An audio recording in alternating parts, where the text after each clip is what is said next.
After watching this movie, I feel that I can say that we're probably going to have to wait a good while before we get a great Godzilla movie. Even with the release of Godzilla vs. King Kong in 2020, I doubt things will improve considering that the director for it will be the guy who directed the 2016 Blair Witch and the 2017 Death Note movie. The studio didn't even wait to see what the reception of this movie would be since the movie began production since 2017 and filming wrapped up in April of this year. With that in mind, Godzilla King of Monsters isn't a terrible movie, and in some ways it's an improvement over the first two entries in the MonsterVerse. Yet the human characters are what weigh this movie down. There's a family drama and a couple of quirky characters in a Godzilla movie. There isn't anything wrong with that, but the movie doesn't make this stuff interesting. Even though there are some very good actors like Kyle Chandler, Vera Farmiga, Bradley Whitford, and Thomas Middleditch, their dialogue was very weak and generic. They were just going through the motions with little emotional resonance. There's a conversation between Kyle Chandler's character and Dr. Ishiro where Ishiro has a monologue that he ends by saying that he knows he sounds like a fortune cookie. Just because the script acknowledges that the writing is surface level generic doesn't make it okay. It was a conversation that should have been engaging. After all, they were talking about Chandler Kyle's dead son, but I was bored by it and I tuned out. These characters didn't really have any real depth to them and their motivations are almost non-existent. When Monarch was at the Senate hearing, Dr. Ishiro claims that trying to kill Godzilla would be inhumane and they should instead strive for coexistence, and then corrects one of the senators who says something along the lines that Godzilla will be their pet, and the doctor corrects them by saying that humans will be its pet. That's not coexistence. If the word pet is thrown around, then there's a clear idea of who has power in that relationship. In the original movie, Godzilla represented Japanese fears and their failures of effectively dealing with a massive threat after Hiroshima, due to its own bureaucratic shortcomings. Ironically, in this new Godzilla entry, a Japanese man wants to save Godzilla. And even though I did like it when Dr. Ishiro met Godzilla when he was sacrificing his life to revive him, thematically it just felt weird. Then there's the other side of that debate with Emma Russell, who at first is made to seem like she's been taken captive along with her daughter, played by Bobby Millie Brown, by eco-terrorists. But no, turns out that she's working with them and she serves as an antagonistic force in this movie. She wants to release these monsters because she explains that humans are a disease and the earth has created these monsters as a way to cure itself of the disease. Because hey, monsters can't be monsters and there has to be a convoluted backstory for everything. She explains all of this in a villainous monologue to our protagonists, and she even has a PowerPoint presentation along with it. All that was missing was for her to have a mustache to twirl it around.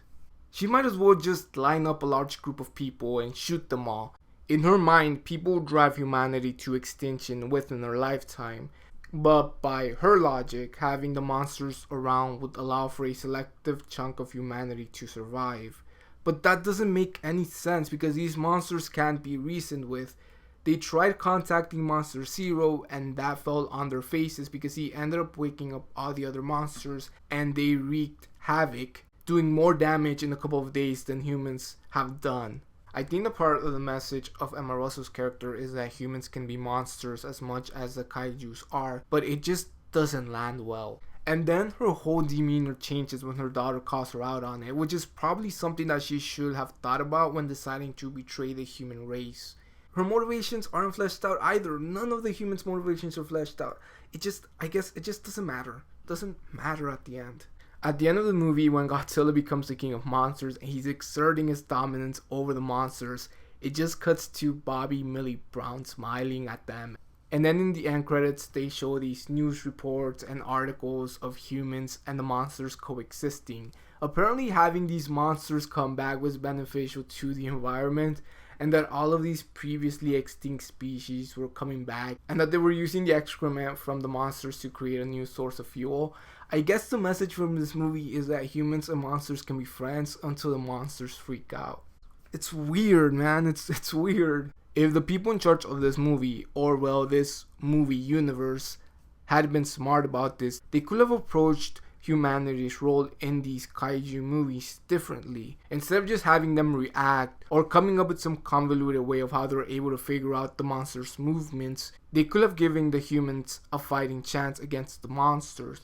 Imagine there being some sort of aerial attack technique like on Attack on Titan that they would try to use against the monsters, or a special military unit that was formed specifically to deal with these issues. You could have had Millie Bobby Brown's character have been much older, working for this unit as a pilot or something, who took the job because her family was killed during the Godzilla attack from the first movie.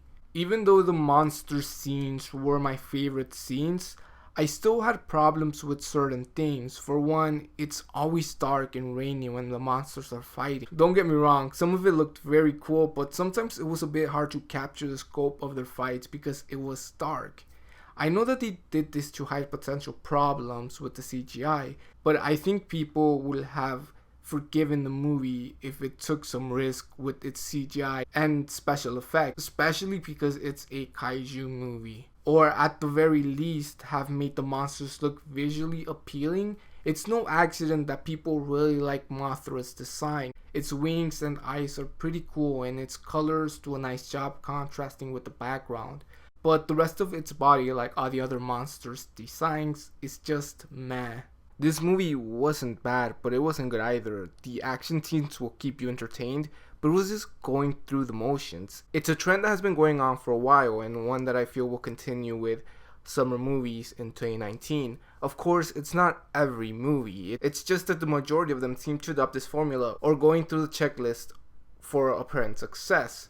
Like, if they would have taken their time working on multiple drafts of this movie, it could have been way better. Like, the human stuff and the monster stuff seem to be two different movies. But let's also remember that this is supposed to be a summer blockbuster movie, so let's have a happy ending. So then we get this weird shot of Millie Bobby Brown smiling after her mother has died and her brother has passed away, and she's smiling at the monsters roaring. And I don't know, it felt weird. I'm still not over that. But with that, before I rant any longer, I'm going to end my review of this movie. If y'all enjoyed it, please subscribe, leave your thoughts in the comment sections, or follow me on my social media and like the video.